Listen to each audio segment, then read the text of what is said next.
And hey, welcome to the Edge broadcast.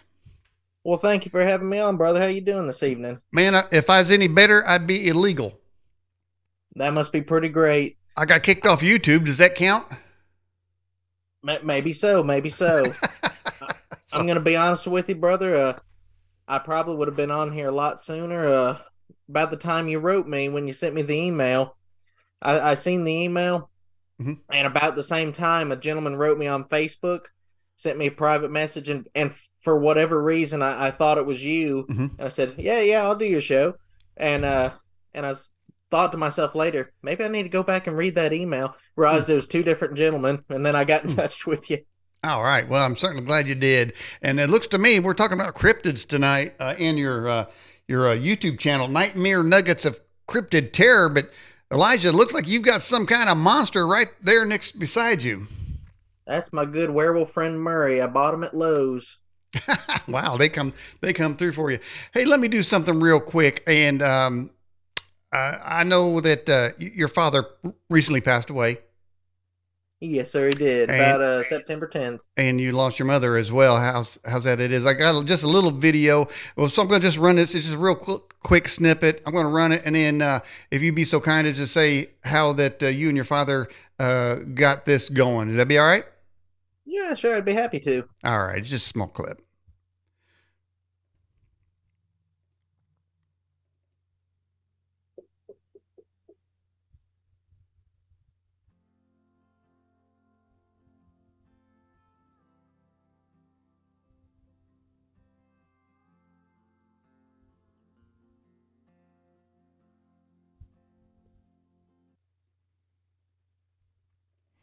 And then there was your father there, and that of course came from your YouTube channel. So how did y'all get started into the cryptid search?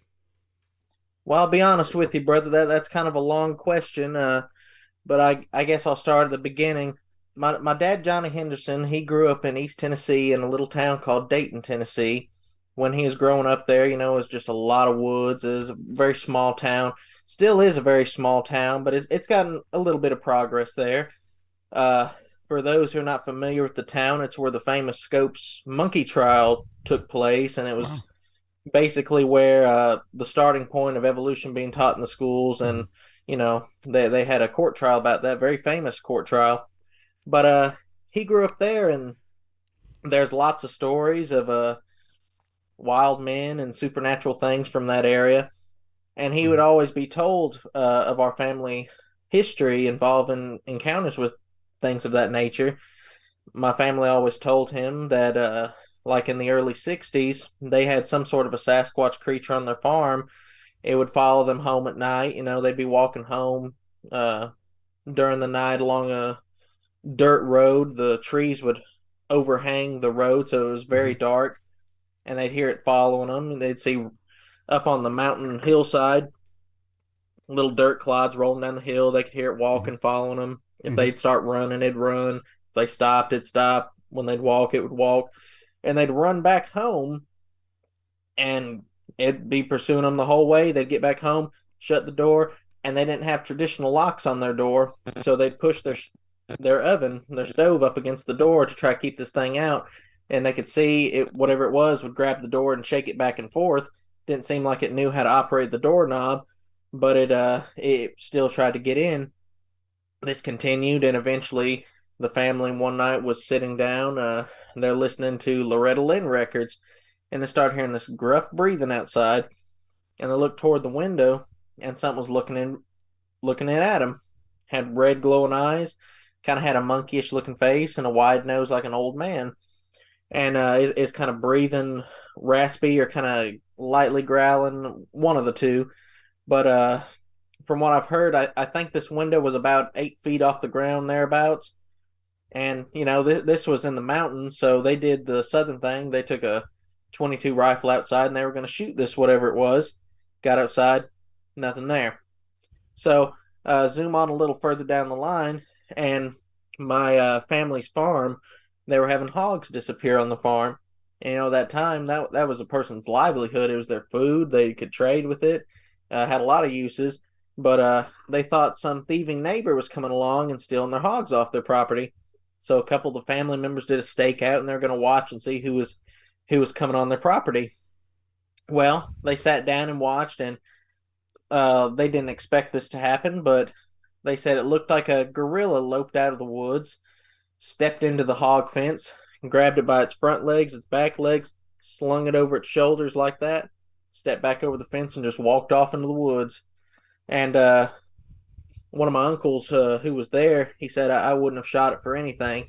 It would have just made it mad, and it would have came and killed us all.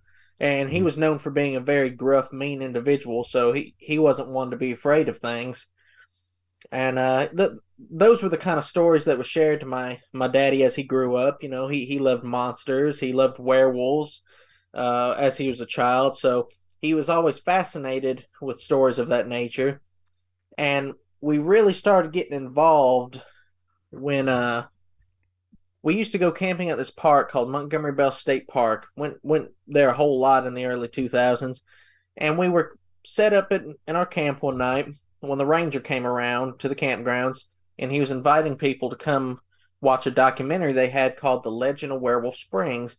Werewolf Springs is a nickname to an area on the backside of the park called Hall Springs, and the documentary detailed that, as the town lore goes, in the late 1860s or late 1800s, a circus train was coming through along the railroad on the back side of the park for the Cornhog Circus. They made it to an area called the McNair Cut of the railroad, and for whatever reason, the train derailed. Now, there were stories around the Civil War times that the Union would sabotage the railroads in the South and whatnot to disrupt supplies. Mhm. Don't know if that could have been why it supposedly derailed. But anyway, uh, train overturned, and the animals that they were carrying in their box cars, they escaped. The box cars burst open, Mhm. and they escaped. Took them a few days to recapture everything, and they recaught everything except a male and female creature that was on their manifest, listed as either a wild man or a wolf man of Borneo, and they weren't able to recapture these creatures. So, they went about their business, but following that time period, there kept being descriptions of a werewolf being seen in the area, and that's how the area got its name, Werewolf Springs. Wow. A farmhand and a landowner was coming through the area. I assume it was around that McNair Cut area. I may be wrong, but they were calling something in their wagon with them, and I think it may have been a glass door.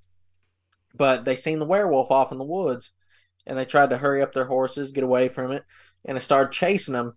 They sped up a little bit more, and the werewolf was obviously faster than them. It caught up to them and started climbing up into the back of their wagon with them, and they decided that they were going to go in separate directions and see if one of them could survive that encounter. The landowner, farmhand, they split up. One goes left, one goes right. Mhm. And the landowner runs and dives and hides behind this tree falling on the ground. But he hears that it got his farmhand because he's being torn apart and killed. And after that, there was a failed attempt to hunt and kill the creature, which eventually led to a big game hunter coming to the area. Spent 2 nights in Werewolf Springs, Hall Springs area, and didn't have anything happen. Everything was fine. But on the third night, he was looking out the window and he seen something in the distance in the woods that looked like the creature. So he shot at it, and it angered this thing, and it came, attacked the cabin, and it broke the door down, started coming in the cabin after him. Well, this man, he started climbing up into the rafters away from this thing, and he was able to stand up there and shoot at it while it was trying to claw and swipe at him. But he only had, a limited amount of bullets. He's shooting at it, and he's mentally allocating one, so if he had to shoot and kill himself. Well, this was at a certain point in the night where the sun was starting to rise, and the sun started to rise, and the wolf man, werewolf, seen it was starting to get light outside, so it ran off into the woods. And to this day, occasionally I get emails about people seeing bipedal wolfman creatures in the area, or I'll hear Mhm. a story about something like that in the area. Mhm. Now, how we come into play was after we watched that documentary, we, a couple of months later, went and looked for this area and found it as a area called Hall Springs. And at that time, we didn't know of anything like a Dogman or anything of that nature. We just thought it was a bit misidentified Bigfoot. My cousin had actually seen a Bigfoot crossing the road sometime before this, and that was interesting to my dad. She seen it crossing the road. It had a dead deer slung over its shoulder. Oh. She was going to school late at night. But anyway, we Anyway. found the uh, we found the spot where this was at, and we how Werewolf Springs is situated. It's one trail, it goes way off into the woods. You gotta when you pull into the area, there's a cemetery on your left hand side. I think it's called Hall Springs Cemetery, and then that one trail. That trail keeps going, and it splits off to the left. It goes to a little lean-to, and where the actual springs are situated. Bubbles up from an underground cavern, and the other path keeps going off into the woods. We went kept going straight down the path, and before we hit that fork in the road, we seen an area off to the left. It looked like the grass had been pressed down. So, we decided we'd jump off the path there. Went a little further, and there's a branch about shoulder height. It was twisted off and broken rather than being snapped. Mm-hmm. Twisting is a Bigfoot trait, I'm sure you Yeah. know. Mm-hmm. And decided to go a little bit further, and we found another anomaly. On the ground was a half ring of turkey feathers sitting on the ground, and it kind of had to look like something had killed something and just squat on the ground and was just plucking it down and laying it down around itself. But the real impressive event came when a few minutes later, some of the ladies that was with us, they had to answer the call to nature. It was me, my sister, mom and dad, cousin, and my grandmother.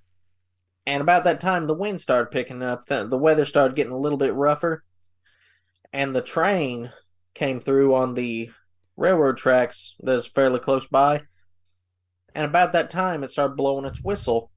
And man, I tell you, when it did, something howled in reply, sounded like it was howling in pain at the sound of that whistle. Sounded like a 800-pound wolf, and I kid you not, it would rattle and shake in your chest. It literally vibrated right through you, and it is absolutely terrifying. I was about 5 years old at the time, and it was just about traumatizing to me. I'd hardly come back in that area without my dad after this happened. I still have a distinct memory of my cousin running out of the bushes right when this thing started howling. Mm-hmm. And, we started making our way out of there. When we went into the area, there's a couple of ladies jogging in, and they had a little one of those baby carriers where you could like strap it onto your chest. Mm-hmm. Well, they were running back out, and that baby's head, it looked like they were about to break its neck. They were running so fast, it looked like a bobblehead just bouncing all over the place. And, after that point, my dad, really started getting invested into the stuff, and we joined into an organization that worked over in East Tennessee, over around Standing Stone State Park. It's called Chattahoochee Bigfoot Research Organization. If anybody out there is familiar with Miss Mary Green, she worked a lot with that organization, and we're able to meet up with her, and that's really how things got started. A little years later down the line, we had formed an organization and was working with a friend named Nathan Davis on an organization, and that's really how Cryptid Studies Institute was born. Didn't do a whole lot with it for a while, and then eventually, a few years ago, we set up a YouTube page and started actually doing videos for it. A few years before that, we set up a couple of pages on Facebook, but Mm-hmm. as of, I think, it's either 2019 or 2020, we really buckled down and started working on it. Mm-hmm. And started posting documentaries to our channel, started going to the sites of where cryptid encounters were said to have taken place, filming it, researching it, interviewing people, and things just kind of took off from there. Mm-hmm. Hey, I saw a comment in the live chat about COVID. Could I ask you a couple real quick questions about your father and COVID? Absolutely. Anything you want, my friend. Okay. Did he get the shot? He did not get the shot. He was when he was in the hospital, we caught it late August. It was a little after my birthday. My birthday is August 13th. and we had been going to the gym a lot, which I suspect may be where we caught it. Mm-hmm. We had been in talks with the Travel Channel to do a documentary about the Beast of LBL up there, Mm-hmm. and we didn't want to look fat and pudgy, so we were going to the gym. Didn't want to look like that on Of TV, course. and we just kind of started feeling a little bit worse. I'd be using the machine, and I was just feeling real dizzy, and it just kind of went downhill from there. And we were feeling okay for a time, and then one night I noticed that his breathing is in September. His he wasn't acting right. He's acting a lot different, acting a lot more gruff than usual. So I sat up in the room next to where he was sleeping, just making sure he didn't stop breathing during the night. About 3, 4 in the morning, he came and woke me up and said, "Son, I need to go to the hospital. I can't breathe." So drove him to the emergency room, uh, Did they parked him did they inside, and did they give him Rendesivir? they did give him that, And did they which put I think that could have been responsible for a lot because did they put him on a breathing tube, a ventilator? at a certain point, he started taking that remdesivir, Yeah. and they had high hopes for him. They said he was doing really good, but it was just kind of a gradual slope down. Okay. And he was sitting up and doing his thing. I think he was on the computer, and he threw a blood clot, and he started going in. I think they said he started going into seizures, and he stopped breathing, or his heart Yeah. stopped. And they asked him, "Are you okay?" And he kind of said, "I'm fine." And they put him on a ventilator, and that's about it. A few more days out of that.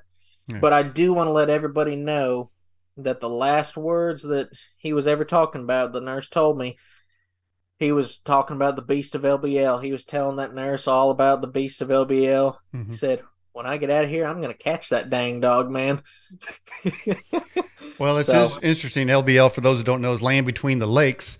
And yeah. Elijah, the reason that I wanted you on the show is because we were at Land Between the Lakes. I didn't go there for cryptid hunting. I went there just for some R&R and check out some of the pristine forest in between those two lakes and various things. And we were walking around Lake Hermitite, and we heard this ungodly howl.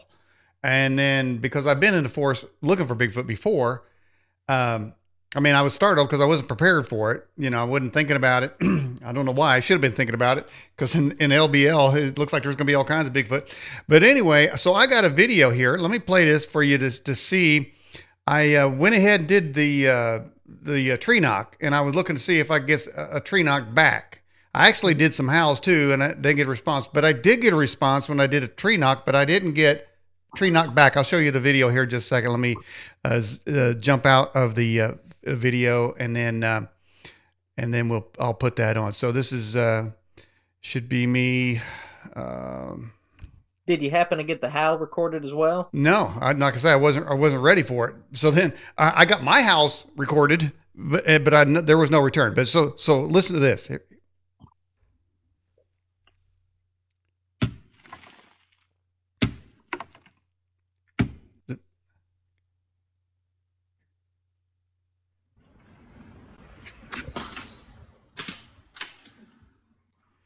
That was a rock throw. I didn't get a knock. I got a rock throw. And it was right at me. It hit the side of the tree, and I couldn't tell where it came from. So, but I got cued on that because I heard the howl. And you mentioned rocks, and I didn't see any rock stacks. But then we started looking for twisted tree limbs and stuff like that. But so I had rock thrown at me, and it's interesting. I want to ask you this question: how is it that they throw these rocks, but most of the time they don't hit a target? Well, I've heard that they throw warning shots, so to speak. They'll throw it near, not necessarily at you, but you may be in their area. They don't want you around them. Mm-hmm. You may be too close to them. They could have a juvenile close by, and they just want you far away. Now, sometimes they do throw them and hit people, but we've had them thrown at us before. And Mm-hmm. actually, my dad was in Indian Mound, Tennessee, and he heard something coming through the woods, and he looked up and he seen a big skull-sized rock kind of coming right at him, and uh, it hit the ground and bounced into the leaves. He wasn't able to find the actual rock, Mm-hmm. but best as I can remember from what he described, it seems like he said it was coming right at him. Hmm. And in another area, we had a rock thrown pretty close at us into a pond. So I honestly think it's probably warning shots. Get out of my area. What are you doing Hmm. here? This is Hmm. my Hmm. territory. I don't want you here. All right. Speaking of juvenile, I was at Yellowstone, and we were going past some mud pits. Again, I wasn't looking for. I don't. It seemed like Bigfoot's hunting me, man, because again, I was enjoying the sights. It's tremendous there, but I saw this right here in the mud pit, and I can only describe this as a juvenile Sasquatch, and that was the right foot. So I started looking around, and then I found this picture, or I saw this picture. There's human prints with shoes next to the, I believe so, the left footprint of a juvenile Sasquatch, and it appears to me, I bet the rangers were there investigating that. That's what I'm thinking. You can never tell. I mean, that they do seem to keep on top of stuff like that. Hmm. And I'll give you a final little segment here on that. When I was at Glacier, I went up to the last ranger station before you get into Canada at Glacier National Park. Went to the ranger station, and they had this cast sitting there on the bench. And I was thinking, now Elijah, one of these doesn't fit. In Certainly not. one of these does not fit in the woods. So I'm thinking, how is it a ranger station has that cast in the middle, of course, of a Bigfoot?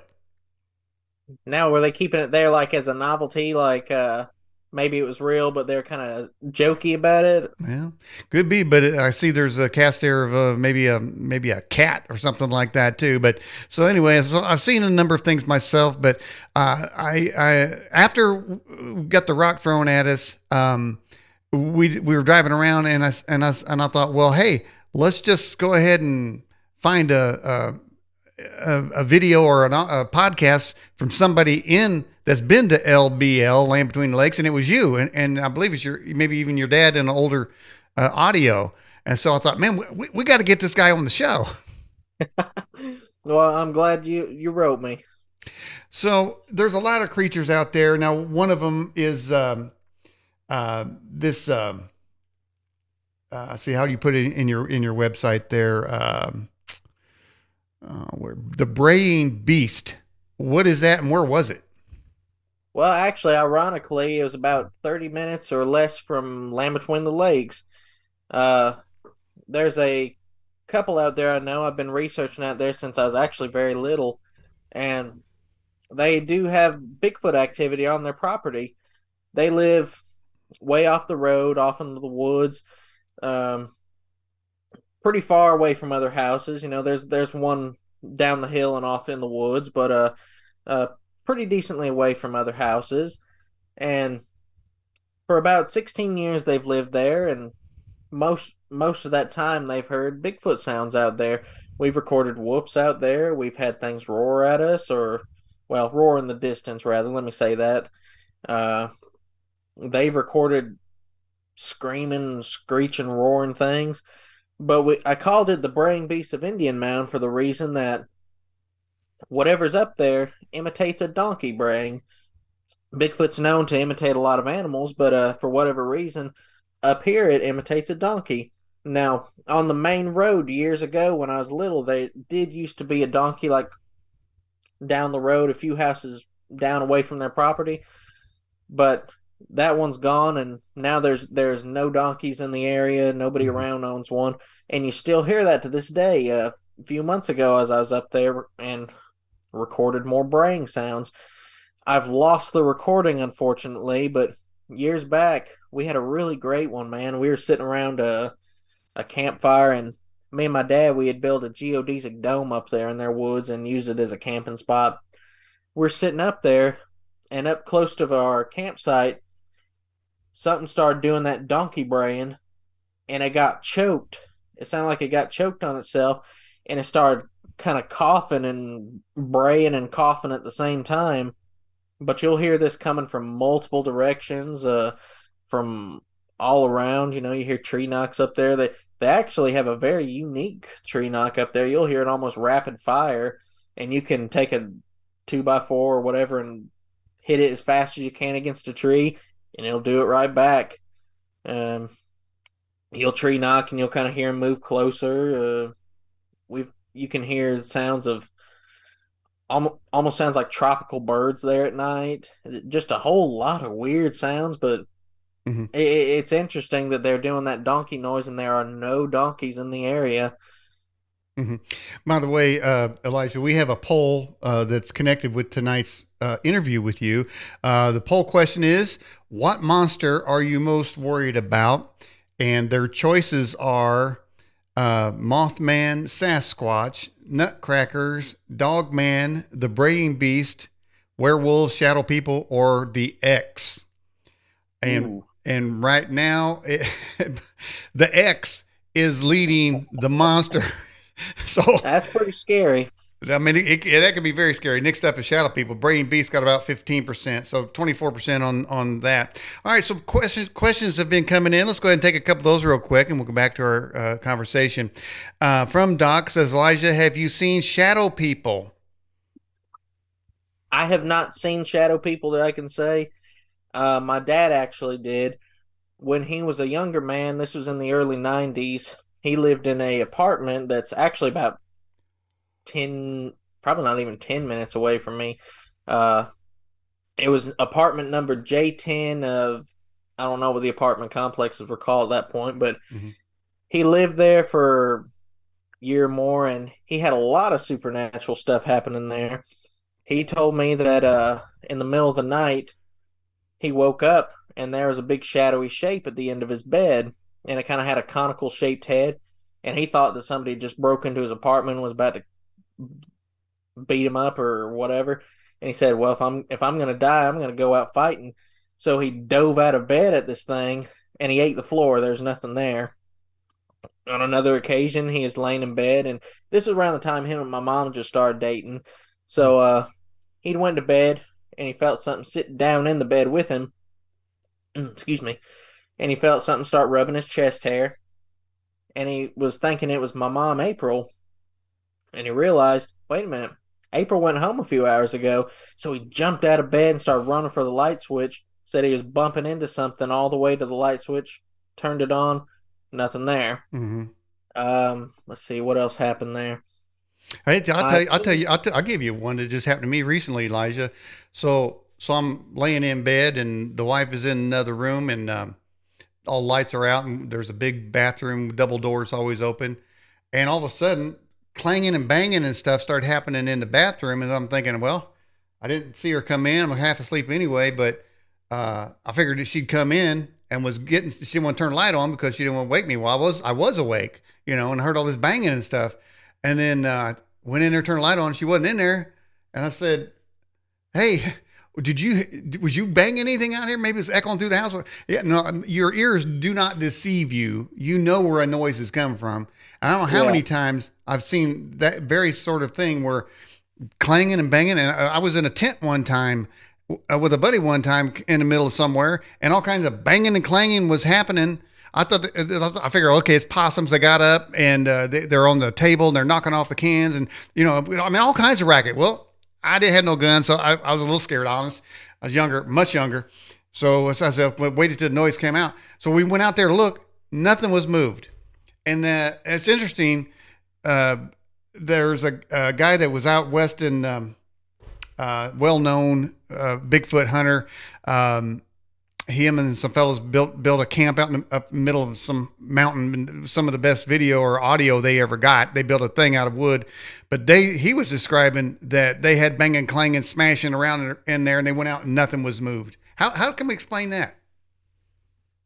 hmm if it was me, I'd guess something of a supernatural nature, to be honest with you.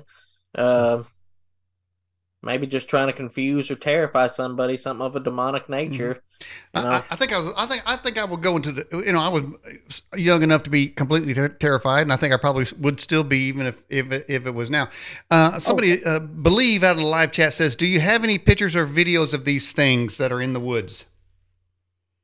um I actually do have a picture of a dog man, but it's my friend's private research, and I promised them that I wouldn't share it publicly. I know that sounds like I'm hoaxing something, saying Yeah. I have it, but I'm not going to share it. Okay. Well, But let me play this video. I'm giving credit to the author, and in fact, his name is I think it's Josh Highcliffe, and on his YouTube, he said he wants to know what this thing is. So I would put that in research, and I'm giving him full credit. His name's on the video, so let me go ahead and play that and ask what your opinion of this is. You may have seen it. I don't know. He claims it was a skunk ape. Here we go.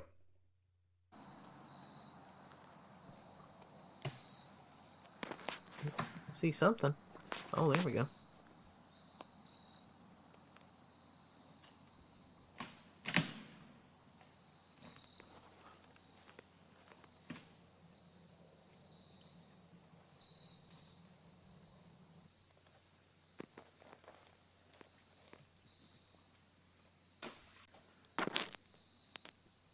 Certainly interesting looking.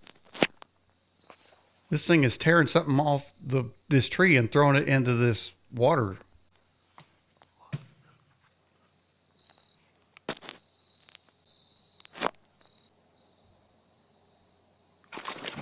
Oh wow. Now, when that thing stood up, obviously he went running. I would go running too. Let me see if I can just stop play just where this thing stood up. This is not acting like a man in a suit. All the movements of this creature are completely natural, as far as I can tell. That is awesome. So yeah, at this point here, when this thing, Tall. That's yeah, really tall. yeah, and the associated sounds. I mean, it clearly was ripping things off. And you just mentioned earlier about the twisting of the branches, and I don't know how many times I've seen that. And I've seen tree trunks broken 15 feet in the air, where it's not, and then I've also seen trees up in like crossways, like somebody put it up there. I know you've seen that too. I'm sure I have, absolutely. So would you think it's a pretty authentic looking video? I mean, it looks pretty good. I mean, I wouldn't be ever so arrogant to say that it is, because I mean, how And could I possibly know? But I wouldn't ever yeah, accuse the man of saying his video is false. yeah, no, It's he definitely says on very he says on the YouTube, says, can somebody help him understand what this thing is? But these things are out there, and interesting. The statue you got there, the Dogman thing you got there. I was just watching a video today of a woman in Florida. Seemed completely honest. She says she saw a UFO hovering above a tree, and I'm thinking, I don't think UFOs in Florida or Bigfoot or any creature in Florida per se. But she said it was hovering over the trees, and then all of a sudden an alien appeared, and she described the alien, and she had an artist did a rendition of it, of how she described it. She said it wasn't a gray alien with big bubble eyes. She said it was a gnarly looking thing with a chin. When I saw the sketch, it looked like that thing that you've got sitting up there. I Which did way it. is that? That way. Yeah, that way, right there. It has that face was really close to what she said. She said it climbed up this tree, and she said it turned around and snarled at her, and she's definitely said it wasn't human and it wasn't from this world. And there's a whole lot of things out there. Australian Ben says, Elijah, which monster is most scared of humans? Hmm. Well, that's a good question. Well, that depends on if you got salt, silver bullet. I mean, that a cross that can certainly cause some monsters to go running for the hills. And I guess it kind of depends on how far up the ladder you want to go, because cryptozoology is the study of undocumented animals, undiscovered animals and whatnot. Hmm. Technically, things like the Tasmanian tiger, which is supposed to be extinct, which people sometimes describe seeing, that'd be an animal, and Hmm. I'm sure it would get very skittish. Uh, your main ones,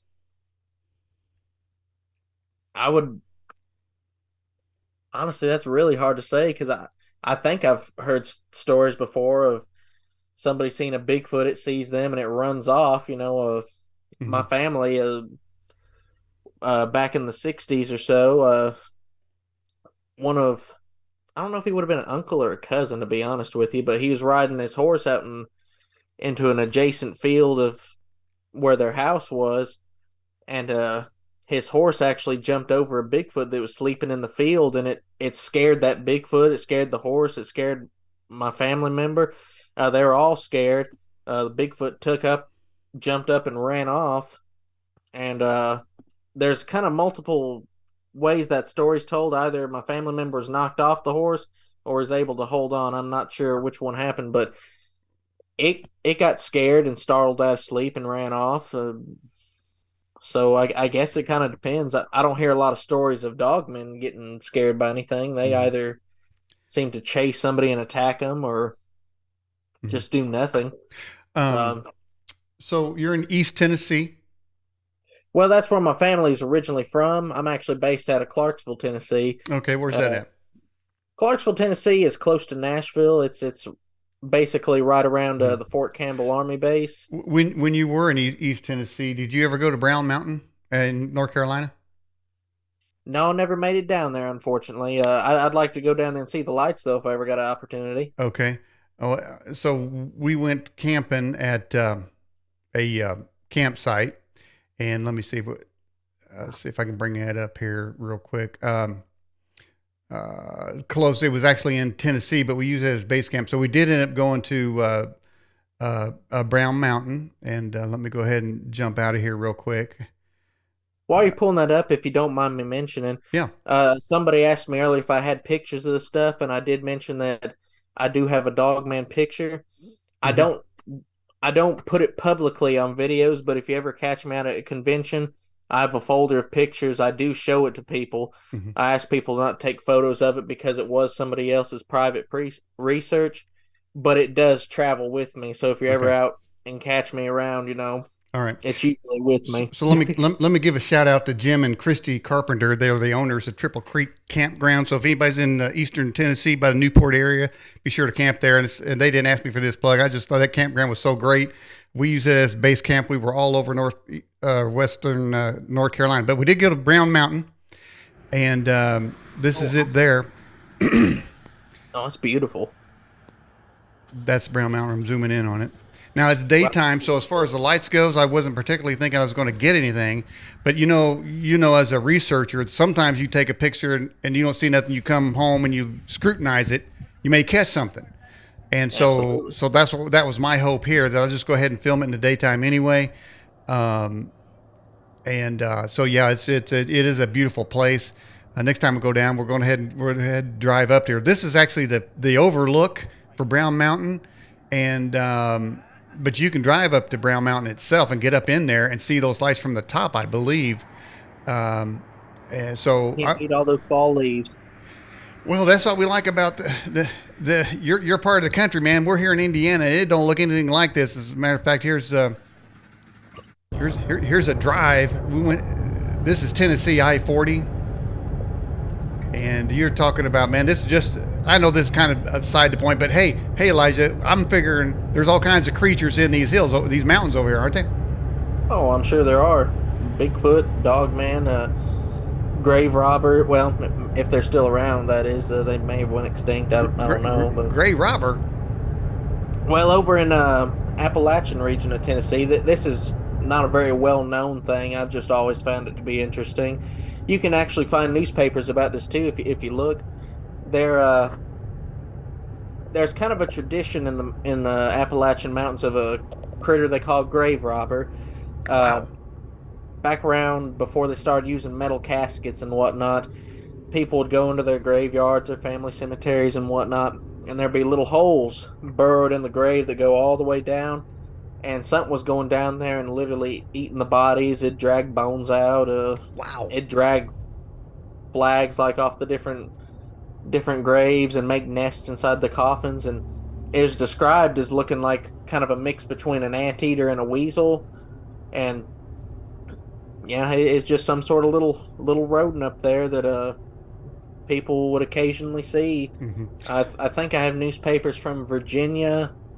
I think I got some from Indiana actually, Wow. ironically. And my dad even seen some of the holes. He didn't see the critter, but he'd just say see, what was he? He would have been my I think great or great granddad. His grave, it'd have a hole burrowed down into it. They'd come in, fill the hole back up. Hmm. A few days later, the hole would be back there. So Well, I actually, assume it was up there for a while. I'm lucky to even doing this show tonight, Elijah. But I made a commitment to you because I didn't want to leave Eastern Tennessee, Western North Carolina. That place is like heaven out there, and I mean, it's just absolutely stunning, beautiful. And went right in the height of the fall season.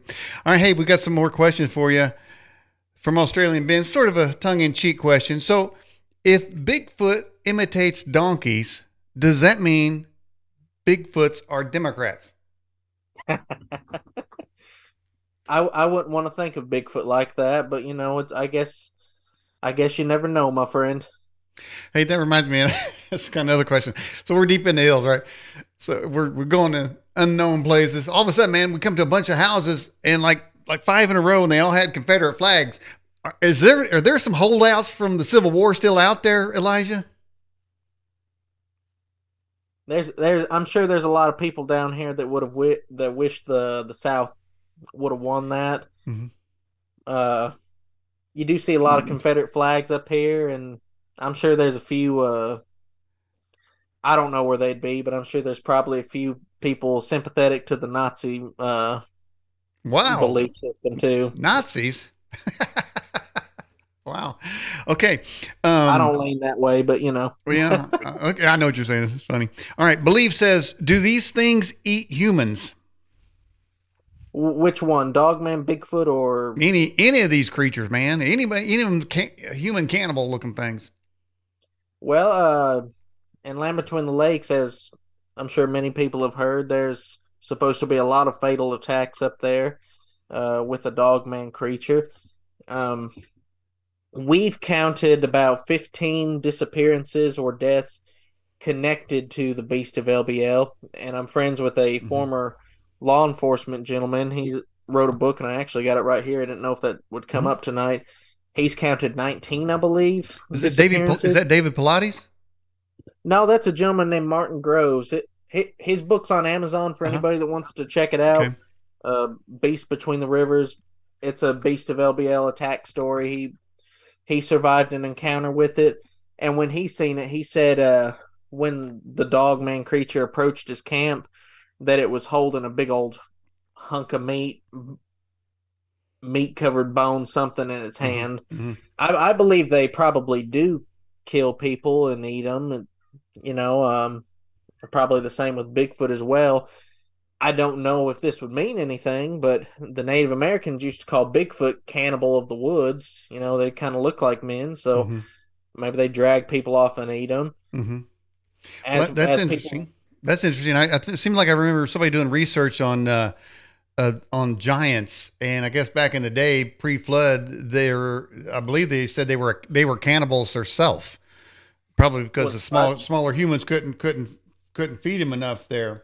Um, but I have a speculation about Land Between the Lakes. As we were driving around investigating stuff, Elijah, and this might be the reasons there's so much supernatural events going there, because everywhere you go down there, there's a cemetery. I don't know how many cemeteries I saw in Land Between. There's a lot of dead bodies. And Elijah, you got to over know, 200. you got that 200 There's cemeteries. over 200 cemeteries in LBL.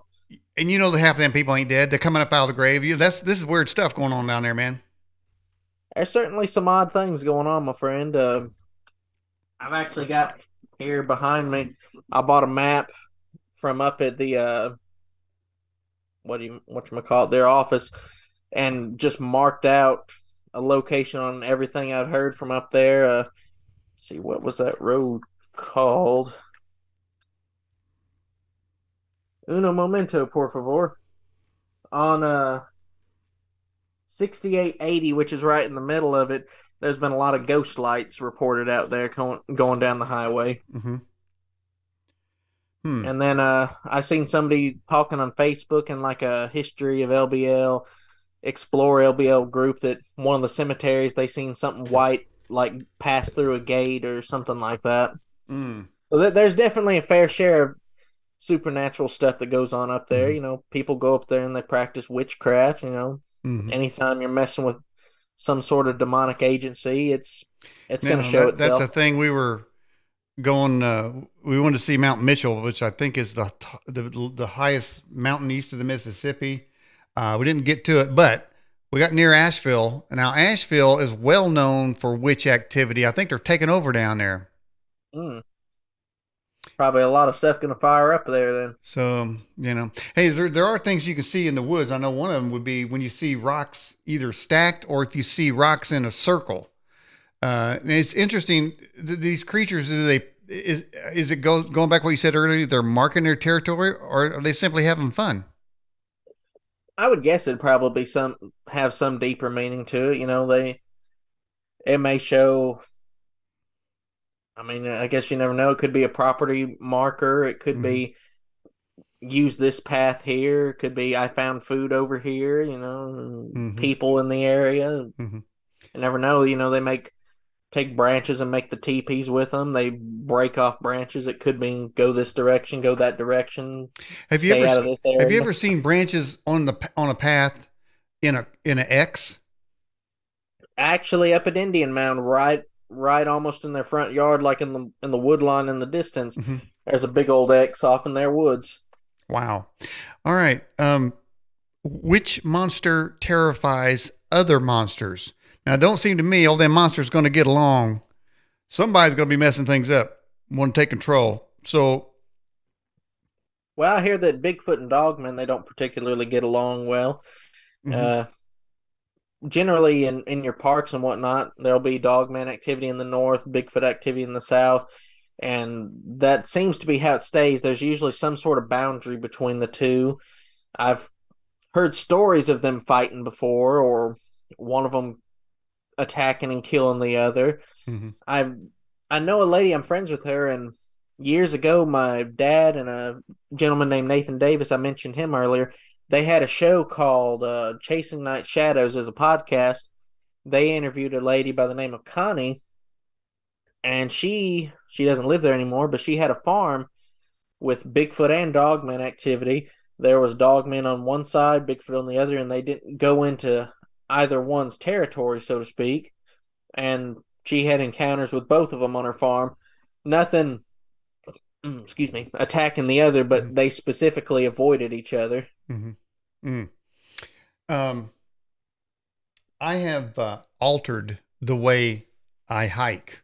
I'm always aware, and I never let the wife get out of my sight. There's this thing called point of separation, and we've internalized that, and that is never separate. And one of those reasons is not only so many people are disappearing, things happen to them, but I think even David Politis had a story from someone that said that there were people in a line, and I guess a child just literally dematerialized on the path, and I think it was either behind him or front of him. I don't know how that worked out, but some speculate, and this gets into the supernatural as far as the Sasquatch beings and maybe other creatures as well, that maybe they're going in and out of portals. And sometimes they'll come out of a portal and grab somebody and pull them back in there and have lunch. So, what's your speculation on that? Well, it wouldn't surprise me.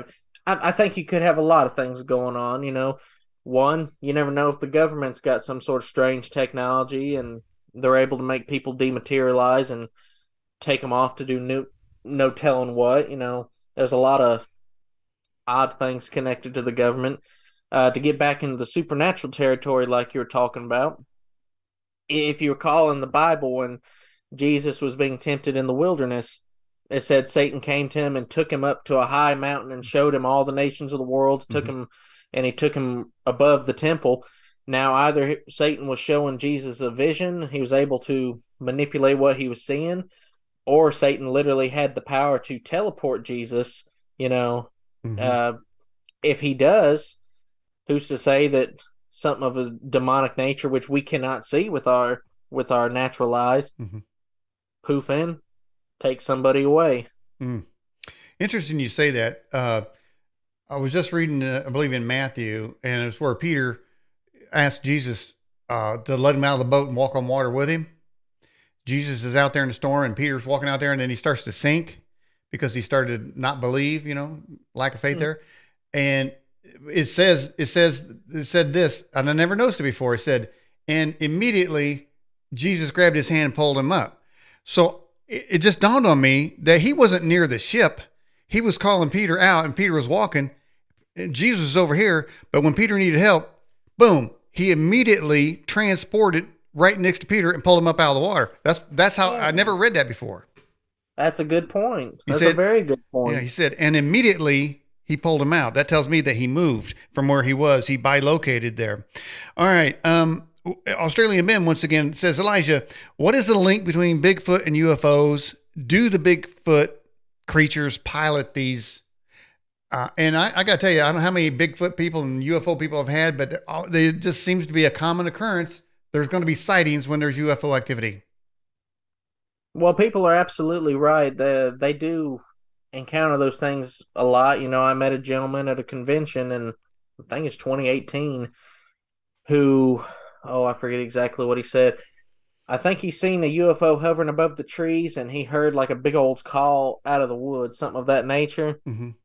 So, people do encounter those things together, and this probably isn't going to be a popular opinion, but it's what I believe. It's Okay. the Henderson theory. Okay. I uh I believe anything of an extraterrestrial nature that people see is something of a supernatural nature because if the Bible is true, like it says it is, if God did make other worlds, which the Bible does mention that there are other worlds, if there is other life out there, we are infected with sin, so to speak. We Mm-hmm. broke God's Ten Commandment laws, so I would think that God would treat that almost like a quarantine, almost like a virus. He wouldn't let sin make it to his other worlds and infect it, so to speak. Okay. He would want to keep everything contained here. But, we have everything demonic here. They've seen everything that God's created before. They know what they look like.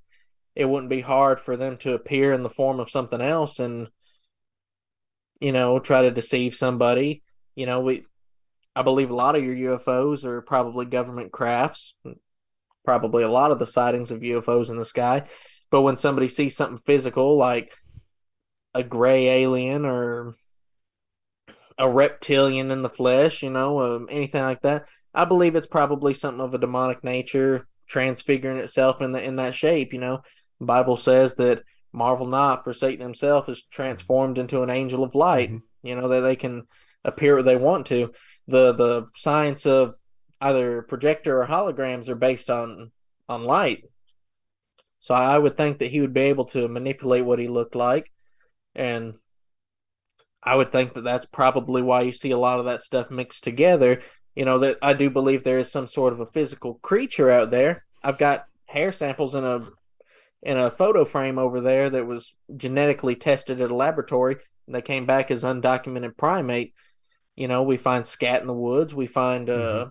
Mm-hmm. down trees where they've torn them open and looked for like worms and fallen down trees. We find tracks.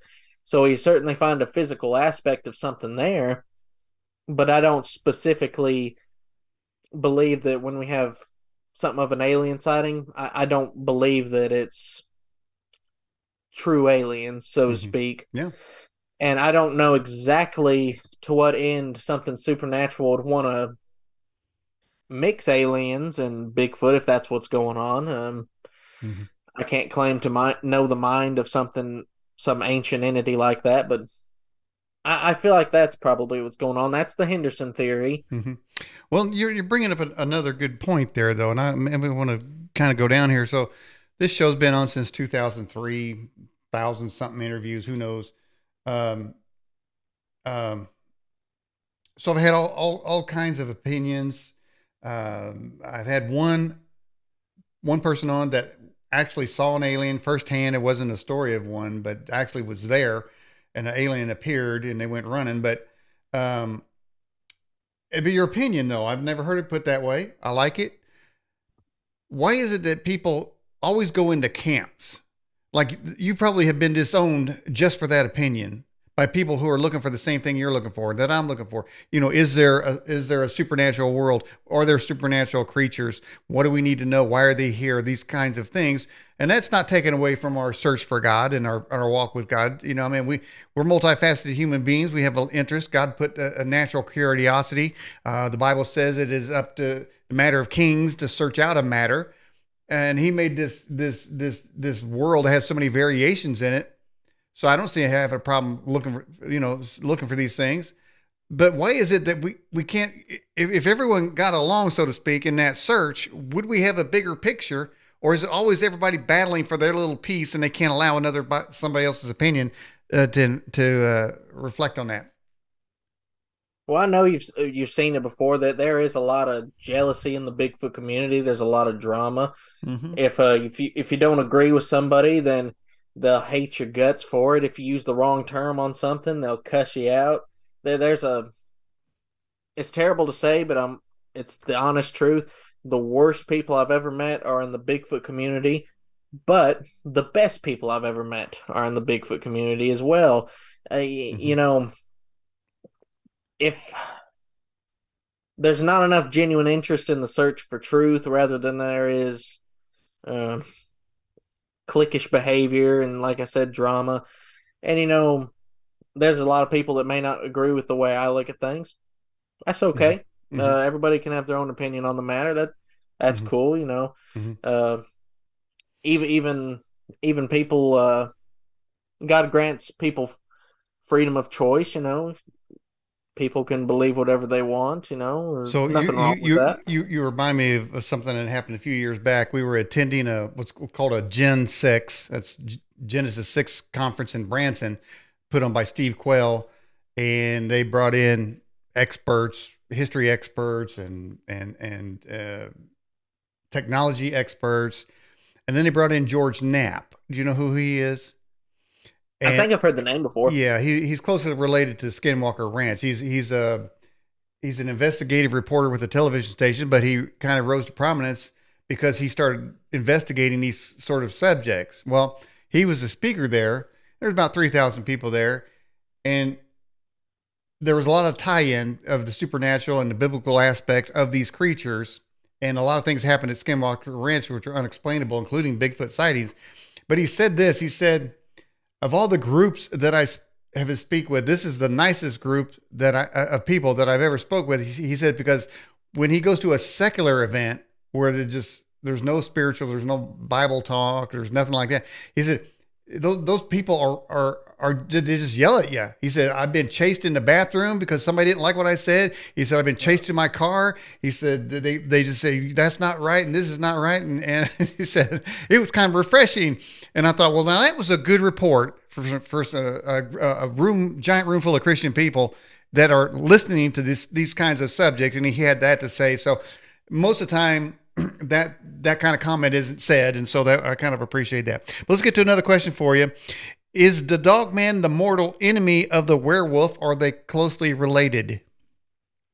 Well, you go into an interesting branch of conversation there. Uh, Dogman and werewolf, I believe you probably have two things there, if there is such a thing as a werewolf. Uh, Classical legend of the werewolf, you have a man that can transform into a either four-legged wolf-like beast, like in the story of Peter Stube, he transformed into like a regular wolf, or you have stories where they literally transform into a bipedal type of creature. Now, I'll start with Dogman. I Mm-hmm. do believe you have a physical creature as well there. A lot of your historians, if you go back in time, they would write that over in India, there was a race of dog-headed creatures called the cynocephali. They're wrote about in a very real manner. Marco Polo wrote about them, Herodotus, the Greek physician Ctesias, Wow. and Alexander the Great wrote back to his teacher Aristotle, said, there's dog-headed men over here in India, and they even encountered them in battle, and, excuse me, if I remember correctly, they even captured some and used them as weaponry, so to speak. I guess would release them out on other armies or whatever. But they were written about in a very real manner. So I do believe that there's a physical creature running around Mm-hmm. in Land Between the Lakes. There was actually a story in Miss Linda Godfrey's book Real Wolfman True Encounters in Modern America, about a gentleman that's going down the trace. The trace, for those who don't know, is the road that goes from top to bottom of Land Between the Lakes. Uh, Goes all the way through it. It's so big that it covers part of Tennessee and Kentucky. It's the largest inland and peninsula in America. But this gentleman was going down the trace one night, and he seen a dog man on two legs going across the road, and it lingered on the side of the road like it was waiting for something. And about three puppies literally came across the road and followed it back to, I guess, its mother. And for the for there to be puppies, that shows some sort of a biological reproductive creature there. So Mm-hmm. I do believe you have that. Now, on the subject of actual werewolves, uh, for a long time, you've had stories of Native Americans that could shapeshift into other creatures, skinwalkers. Even close to LBL, there's a legend about a medicine man that could shapeshift into a wolf. If that's true, I don't Mm-hmm. know. Just interesting little tidbit of information. Mm-hmm. If you go back like into the days of Peter Stube, he said that the devil gave him a belt. He could put it on and he would transform into a wolf. I believe I'm probably butchering this name too. Giles Garnier was a supposed werewolf, and I've been reading a lot recently on things. That there's a gentleman by the name of Bill Schneblin. He was Mm-hmm. into a he was a former Satanist. Mm-hmm. Went into a lot of different branches of the occult. I think he was in Ordo Templii. Uh, he was in the Church of Satan, which they don't actually believe in Satan, but anyway, he was into a lot of different branches, Mm-hmm. and he says you can actually go so far into a certain order that there literally is a branch where through the power of demonic agencies you can transform into either a vampire or a werewolf. And he heard the werewolf route was very painful. He wanted to inflict pain, so he went with the vampire route, and he wrote about it in a very real manner. Mm-hmm. Going to a different person, it came from a book, He Came to Set the Captives Free. It was another woman who said she was into a very dark branch of the occult. She also Mm-hmm. wrote about werewolves in a very real manner. Elijah, some people say that the Bible talks about a werewolf. When God put a curse on Nebuchadnezzar, Daniel 4:33, it says, the same hour was the thing fulfilled upon Nebuchadnezzar, and he was driven from men and did eat grass as oxen, and his body was wet with the dew of heaven, till his hairs were grown like eagle's feathers, and his nails like bird claws. Some people speculate that's the first case of a werewolf right there. I have heard that before. I'll be honest with you. I think the honest answer there is his hair probably just grew out and his nails grew out, and he just Mm-hmm. kind of the God put a case of lunacy on Nebuchadnezzar. Mm-hmm. I may be wrong. I'm not going to be Well, so proud to say that it couldn't have oh, happened that way. yeah, yeah.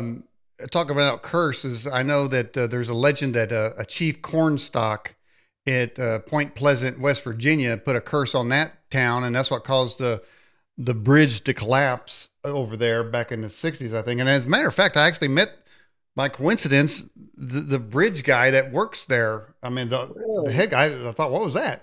But so we're in the Smoky Mountains now. There is a legend there that there are feral people walking around, and I didn't see any feral people when I was there. But I can tell you, I was on a trail and I saw this concrete structure kind of up on the side of a hill. So I wanted to know what that was.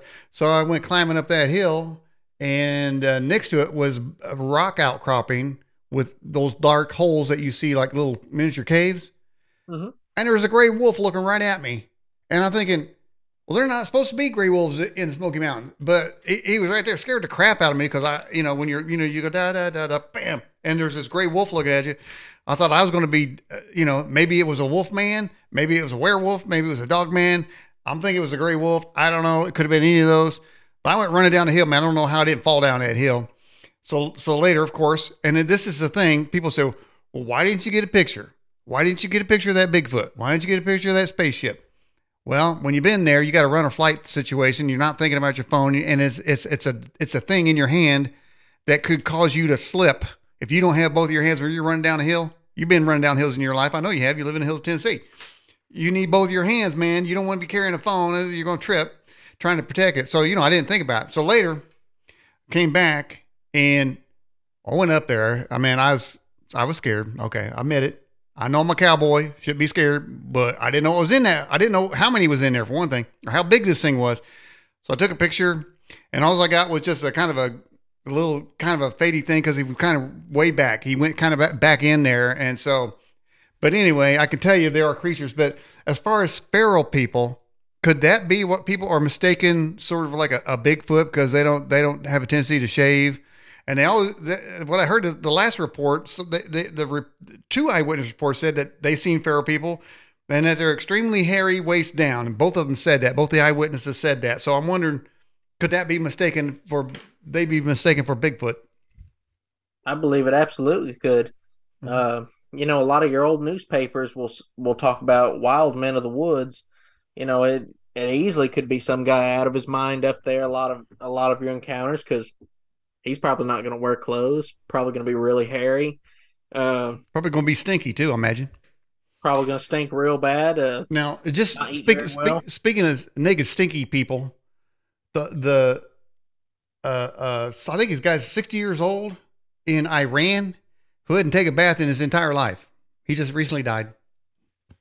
I don't know if that counts for him. He's probably a Muslim, but anyway, never took a bath, and that guy had to stink. I think I Um, heard he took a bath right before he died, and then he died. is that what killed him? Never know. So, He would apparently smoke animal dung, which I don't yeah, understand that. yeah, he likes the animal dung. He didn't trust the preservatives. So the bear man asks this question. He says, Elijah, how many of these creatures are out there in general? A percentage or a number? How prevalent are these things? Well, I couldn't possibly have a specific number for you, Right, and of course but not. if if you did have a breeding population, I mean, I'd say they're probably all over the country. Now, my dad had told me he'd had a theory about dogmen.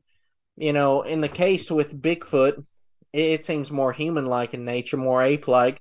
So, if it has a baby, it's probably going to have one, maybe two, and if it's more like human or ape, it may take a couple of years for it to get big. Now, a dog man, if it operates in the same way a normal canine does, it may give birth to a litter of pups, and with a normal dog, in about a year, maybe two, you got a full-grown dog. Mm-hmm, Now, if you go with a rate by that, I mean, they could be populating and spreading around very quickly, mm-hmm, which there seems to have been an uptick in dogman activity rather than mm-hmm, Bigfoot activity, mm-hmm, which would sort of explain that. mm-hmm, Same with the LBL, there was a litter of at least three on the road there. mm-hmm. So, Yeah, LBL, at just one for those time. who tuned in late, that's Land Between the Lakes, and it's a great place to visit. And I just love the interior part of that because there are no stores anywhere for miles and miles. I don't like going camping somewhere where there's stores all the way up to where you're going. I just want land, and that's a great place for that kind of thing. Um, so are you going to go back to Land Between the Lakes? Are you going to continue your search over there? What's happening? We're probably going to go there or Montgomery Bell on Halloween night and Mm-hmm. do a Halloween special for people. We did one last year and went around to a few places. Is that going to be Uh, live or recorded? it's going to be pre-recorded, unfortunately. Yeah, may not have cell phone thing out there, and I'm wondering if these creatures, as we sort of read, some part of them are supernatural, but many people talk about how that their recording equipment batteries are drained a lot of times. I Uh, have heard that a few times. so I'm thinking they need to access that power to materialize or to do their antics or whatever they do, empower themselves to make themselves known. Hey, earlier in the first hour, you talked about being this idea of being followed by a creature that seems to follow you and stop. I was at a graveyard one time. Don't ask me what I was doing there. Middle of the night, and the moon was full. And I am telling you, Elijah, there was a gravel road going right to it. Something was running full speed down this gravel road right towards us, my group, and we couldn't see it. but we were all so scared. We all jumped. We were standing on the road. We thought this thing was going to hit us. It was going to clomp, clomp, clomp. You can, you've been around gravel roads. You know what it sounds like when you walk on gravel. But Oh it yeah. was big. I mean, it was real big. It was like thump, thump, thump, crush, crush, crush, crush, and so we just jumped into the grass. Thought that thing was going to hit us, but we didn't see it. So then now we're talking about, and you mentioned about having baby juvenile Sasquatches or Dogman, indicating there is a physicality to it, a reproductive system which requires an organic frame of some sort. But there's also this invisibility cloak that they seem to have. I mean, does that sound like the answer for that? Well, I've heard, definitely heard of the invisible aspect people talk about. I think I've even heard before stories of Native Americans who would say that they could appear and disappear. I heard a theory once. Oh man, what was it? It was something to the effect of that they could use almost like a maybe like an infrasound, and it would affect us, and literally we couldn't see them because of the frequency at which they were doing that infrasound or Mm-hmm. um, vibrating or something to that nature. They were still there, but it was affecting them. And, Mm-hmm. sometimes maybe people just don't pay attention, or there is the supernatural aspect.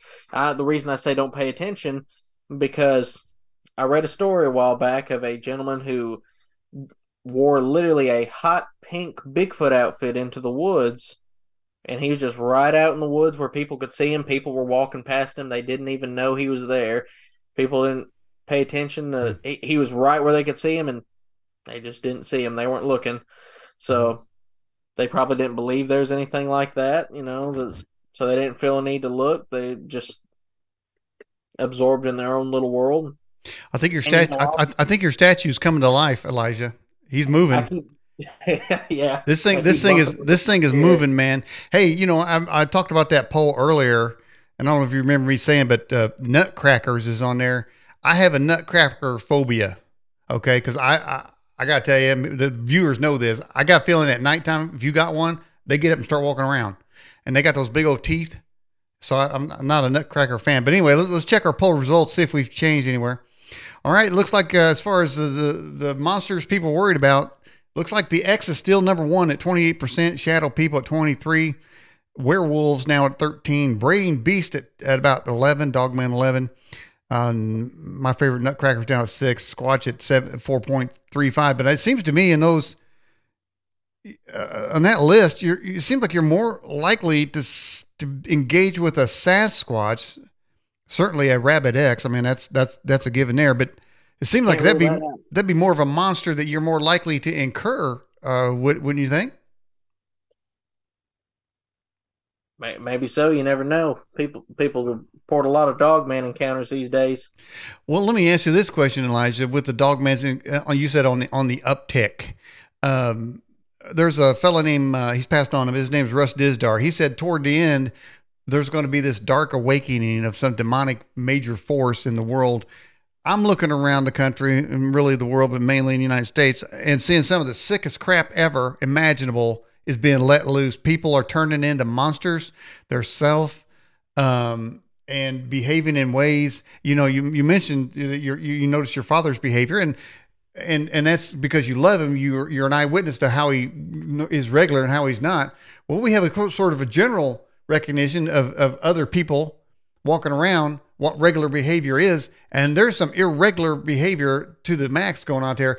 I'm just wondering, is the rise of monster sightings coinciding with sort of an evil sort of takeover of people?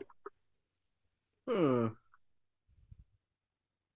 It's the I same don't force. know. It's the same thing that's letting these monsters start to increase, have it be more bolder in their appearances and manifestations. Is that same dark force now in people as well? Because it's too big of a force, and so those with, say, weak minds, weak spirits, godless type people, they're now letting this dark force inhabit them and animate them in such a way that they behave very bizarrely. Well, if you look at the Bible from a legitimate point of view, which I obviously believe that it's true from cover to cover, says toward the last days of man's history, you know, it talks about how horrible people are supposed to get toward the last days. People are supposed to be backbiters, lovers of themselves rather than lovers of God, just horrible people. And I think it's easily possible. It says in the last days that what was it in Revelation that uh, uh principalities and powers will go out to deceive the whole world, Mm-hmm. and if possible, even the very elect. I think all these things coincide. I don't think we got a whole lot longer till Christ wraps things up, and I know Mm-hmm. there's a lot of people who won't agree with that. That's okay, but Do you do anything to protect yourself when you're in one of your investigations? I just pray to Jesus. Dear Lord, we're going out in the woods. Please keep us safe in the name of Jesus Christ. There's power in the name of Jesus Christ, and if there is something supernatural, you can pray it away in the name of Jesus Christ. That's how the disciples used to exorcise demons from people back in their day. Some of them could only be cast out by prayer and fasting, but even former Satanists that I've read, they would, even when they were right in the middle of dark occult practices, they would be working with somebody that was possessed, and they knew that they could cast it out in the name of Jesus.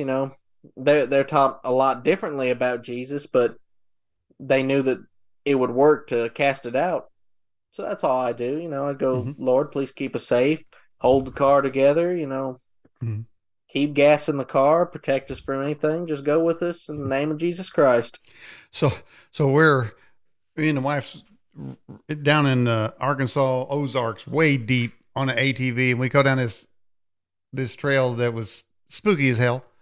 And we both got this feeling that there was a killer there, man. We we turned that thing around, man, and we were like full throttle racing out of there, and we didn't. I don't think we stopped. I don't know how we didn't hit a tree, but sometimes you get that feeling that something or someone is watching you. And have you got that feeling before? I can't really say I necessarily understand that feeling of being watched. I've definitely gotten the creeps out in the woods before, and it's Mm-hmm. like, ugh, I don't like being here. Let's go elsewhere. But even my dad was the same way. He'd always say, I don't think I've ever felt like I was being watched in the woods before. So I can't swear that I felt that. Definitely felt Mm-hmm. creeped out, nervous, like, oh, this is just a bad spot to be. Just something don't feel right here.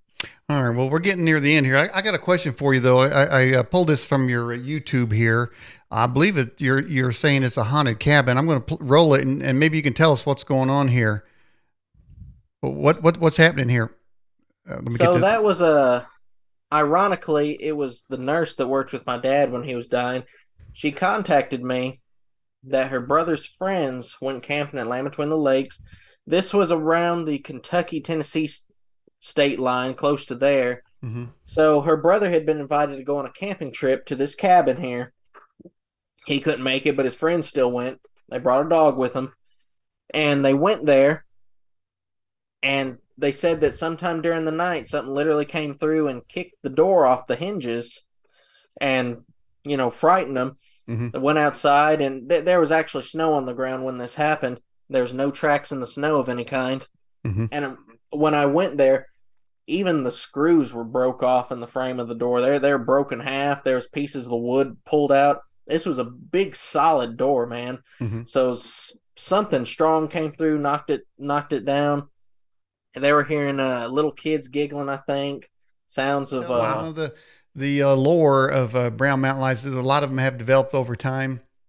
One of the stories was about a slave owner who set a slave free and who lived in the area, and they had a particularly bad summer. They didn't have any crops, so he went out to look for a bear. And the owner was going to look for a bear, and the slave who was free kind of hanging with him, and they were waiting 4 days and he never came back.